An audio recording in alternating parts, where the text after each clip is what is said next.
Hi friends, welcome to foodie Gubi YouTube channel. ನಾನಿವತ್ತು ನುಗ್ಗೆಕಾಯಿ ಸೊಪ್ಪಿನ ಪಲ್ಯ ಮಾಡೋದನ್ನ ತೋರಿಸ್ತಾ ಇದ್ದೀನಿ. ಏನೇನು ಬೇಕು ಅಂತ ನೋಡ್ಕೊಂಡು ಬರೋಣವಾ.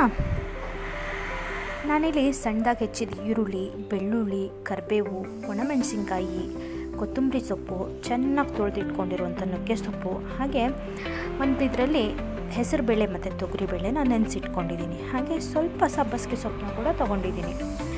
ಹೇಗೆ ಮಾಡೋದು ಅಂತ ನೋಡೋಣವಾ.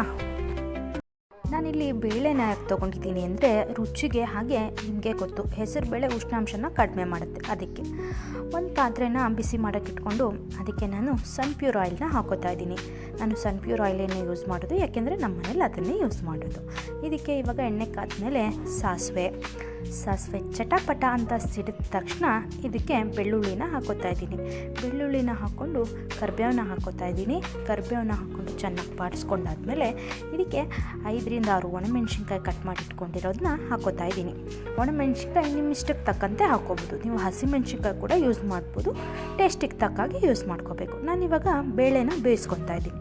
ಬೇಳೆನ ನೆನೆಸಿಟ್ಟಿರೋದ್ರಿಂದ ನಾನು ಬೇಳೆನ 1 ವಿಜಿಲ್ ಬೇಯಿಸ್ಕೊತೀನಿ, ಯಾಕೆಂದರೆ ಸ್ವಲ್ಪ ಬೇಗ ಬೇಯುತ್ತೆ. ಉಪ್ಪು ಹಾಕ್ಕೊಂಡು ಬೇಯಿಸ್ಕೊಂಡ್ಬಿಡೋಣ ಬೇಳೆನ. ಬೇಳೆ ಒಂದು ಕಡೆ ಬೇಯಕ್ಕಿಟ್ಬಿಟ್ಟು ಇನ್ನೊಂದು ಕಡೆ ಒಗ್ಗರಣೆ ಮಾಡ್ಕೊಂಡಿದ್ದಂಥ ಇದಕ್ಕೆ ನಾನು ಈರುಳ್ಳಿನ ಹಾಕ್ಕೊಂಡು ಚೆನ್ನಾಗಿ ಬಾಡಿಸ್ಕೊತಾ ಇದ್ದೀನಿ. ಈರುಳ್ಳಿ ಬಾಡಿದ ತಕ್ಷಣ ಇದಕ್ಕೆ ನಾನು ಬೇಳೆ ಇನ್ನೇನು ಬೆಂದ್ಬಿಟ್ಟಿದೆ, ಬೇಳೆನ ಹಾಕೋತಾ ಇದ್ದೀನಿ. ಬೇಳೆ ನೀರು ಸಮೇತ ನಾನು ಇದಕ್ಕೆ ಹಾಕೋತಾ ಇದ್ದೀನಿ.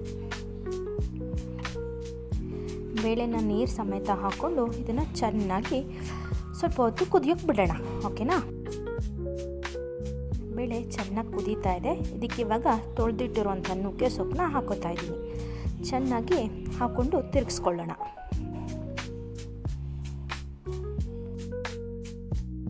ನುಗ್ಗೆ ಸೊಪ್ಪು ಆದಮೇಲೆ ನಾನು ಇದಕ್ಕೆ ಸಬ್ಬಸಿಗೆ ಸೊಪ್ಪನ್ನ ಹಾಕೋತಾ ಇದ್ದೀನಿ. ಸಬ್ಬಸಿಗೆ ಸೊಪ್ಪನ್ನ ಹಾಕ್ಕೊಂಡು ಚೆನ್ನಾಗಿ ತಿರುಗಿಸ್ಕೊಂಡು ಇದನ್ನು ಇವಾಗ ಬೇಯಿಸ್ಕೊಳ್ಳೋಣ.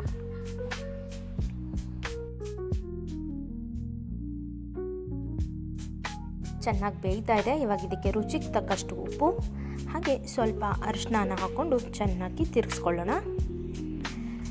ಚೆನ್ನಾಗಿ ತಿರ್ಸ್ಕೊಂಡಾದ್ಮೇಲೆ ಇದನ್ನ ನಿಧಾನವಾಗಿ ಲೋ ಫ್ಲೇಮಲ್ಲಿ ಬೇಯಕ್ಕಿಟ್ಕೊಳ್ಳೋಣ. ನಾನು ಇದನ್ನು ಚೆನ್ನಾಗಿ ಬೇಯಕ್ಕಿಟ್ಬಿಡ್ತೀನಿ.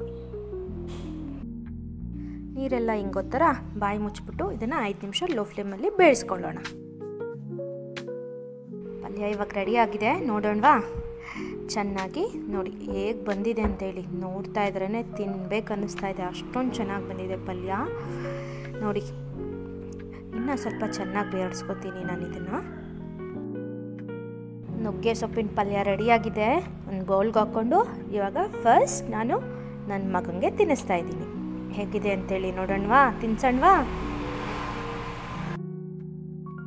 ಮಕ್ಳಿಗಂತೂ ತುಂಬ ಒಳ್ಳೆಯದು ಇದು. ನೀವು ಕೂಡ ಮಾಡಿ ತಿನ್ನಿಸಿ.